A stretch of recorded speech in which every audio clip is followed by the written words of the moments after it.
निर्भय बनो गद्य उपन्यास के लेखक फणीश्वर नाथ रेणु का जन्म सन 1921 में बिहार के पूर्णिया जिले के औराही हिंगना गांव में हुआ था। उनका निधन सन 1977 में हुआ। अपने पहले उपन्यास मेला आंचल के प्रकाशन के साथ ही वे विख्यात हो गए। विद्यार्थी जीवन में ही मानवीय सामाजिक मूल्यों के प्रति कथानायक मनमोहन का कैसे झुकाव होता है, इस अंश में उसका चित्रण है। शिक्षक इस पाठ से निर्भयता के गुण का विकास करने का प्रयास करेगा। प्रियोदा। प्रियव्रत राय मैट्रिक में पढ़ता है। स्कूल में सभी लड़के और मास्टर उसको प्यार करते हैं। स्कूल ही नहीं, उस छोटे से कस्बे में उसको प्रायः सभी जानते हैं। हर रविवार की सुबह बगल में झोली लटकाकर सन्यासी आश्रम के लिए मुठिया वसूलने निकलता है। कभी अकेला, कभी साथियों के साथ। स्कूल का कोई छात्र या शिक्षक बीमार पड़ा तो प्रियोदा अपनी टोली के साथ उसके घर पर हाजिर। जब तक रोगी भला चंगा न जाए, उसका दल सेवा में जुटा रहता है। रोबी और कालू प्रियोदा के दल में है। उन लोगों ने मनमोहन को भी अपने साथ प्रियोदा के दल में शामिल कर लिया।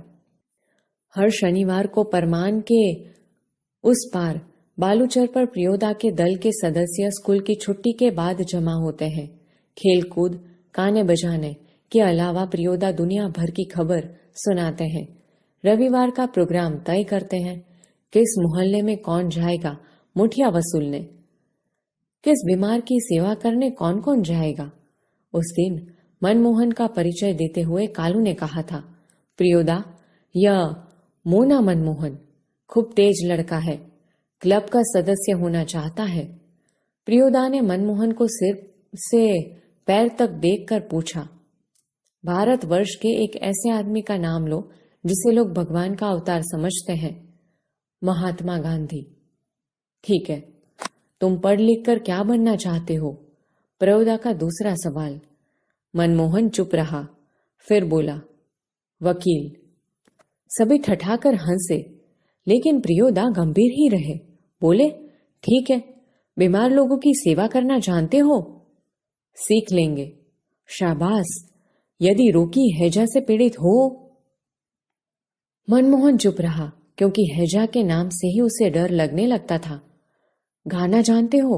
जी। तैरना? जी नहीं। प्रियोदा ने सूर्यनारायण नामक सदस्य से कहा, सूरज, मौना तैरना नहीं जानता, सीख जाएगा। एक दिन उठाकर पानी में फेंक दूंगा, खुद तैरने लगेगा।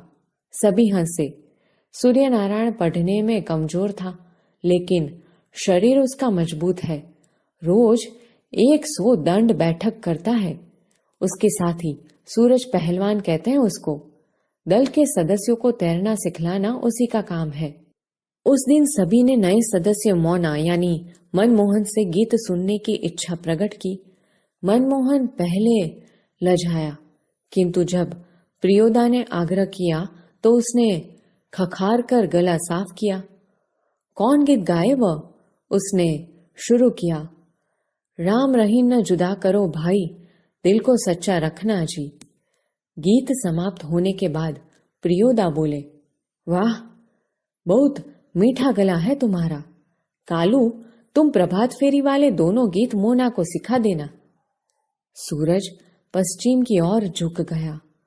बालूचर पर लाली उतर आई। परमान की धारा पर डूबते हुए सूरज की अंतिम किरण झिलमिलाई।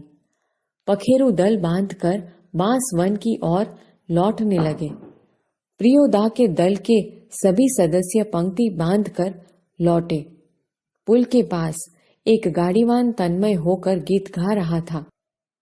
भोला गरीबक दिन पहिया हरब, भोला गरीबक दिन। सूरज ने भी उसी सुर में सुर मिलाकर गाना शुरू किया।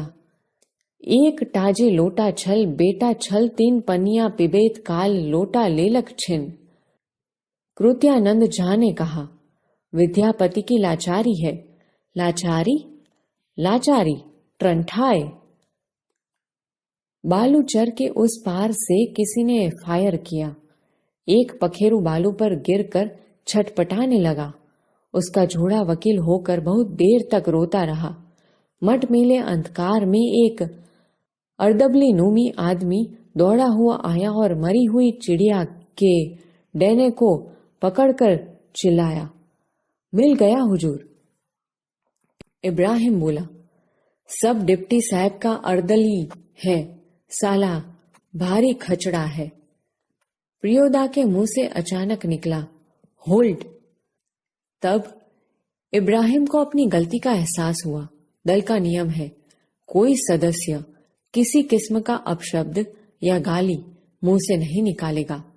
इब्राहिम ने तुरंत सिर झुकाकर दल के नायक प्रियोदा और सदस्यों से माफी मांगी। बात यह है कि साले ने सभी हंसे। प्रियोदा ने गंभीर होकर कहा, इब्राहिम, यह तुम्हारी 8वीं गलती है। 10 होते ही हम तुम्हारे साथ नहीं रहेंगे। इब्राहिम ने पूछा, लेकिन सरकारी अफसरों को गाली देने में क्या हर्ज है? तुम्हारा मुंह खराब होगा, उनका कुछ भी नहीं बिगड़ेगा। मगर वे जो गाली देते हैं, वे ही क्यों, बहुत लोग गालियां बकते हैं। नहीं प्रियोदा, आप इब्राहिम को नहीं समझा सकिएगा। वह महीन बात देरी से बूझता है, मैं समझा देता हूं। देखो इब्राहिम, यदि क्लब का मेंबर रहना है तो इसके रूल्स को मानना होगा। नियम है कि कोई सदस्य आपस में बातचीत के सिलसिले में भी कोई खराब शब्द नहीं बोलेगा। जानते हो ना? बस बात खत्म। सहुआइन धर्मशाला के पास आकर सभी ने एक दूसरे से विदाई ली। कालू ने कहा, मोना, तू रास्ते में डरेगा, मैं जानता हूं, चल मैं पहुंचा दूं। प्रियोदा ने कहा, मोना डरता है? मैं उसे पहुंचा दूंगा, तू घर जा कालू। रास्ते में प्रियोदा चुप रहे। एक सुनी जगह पर आकर रुक गए। सड़क के दोनों ओर बड़े बड़े पीपल के पेड़, दोनों ओर बहुत दूर तक खंडहर और मैदान। पास में एक उजड़े हुए मकान की ओर इशारा कर प्रियोदा ने कहा, जानते हो, इस घर में कभी मुर्दों की चीरफाड़ होती थी। पोस्टमार्टम हाउस था यहाँ, इसलिए लोगों को डर है कि आसपास के पेड़ों पर भूत पिशाच किलकिल करते रहते हैं। मैदान में प्रेतनियां नाचती है, संतालियों की तरह झुंड बांधकर। क्यों, डरने लगा? अकेले यहां आ सकते हो? जी नहीं। प्रियोदा हंसे, बोले, देख मोना, भूत प्रेत ऐसे आदमी को कभी नहीं तंग करता जो 10 काम करता हो। तुम्हारी उम्र में मैं भी डरता था। मेरे गुरु महाजन ने मुझसे हंसकर कहा था कि 10 का काम करने वाला तो खुद भूत होता है, उसको भूत क्या कर सकता है। चलो शुरू करो। तो वह गाना राम रहीम न, मनमोहन गाने लगा, राम रहीम ना जुदा करो भाई, दिल को सच्चा रखना जी, ई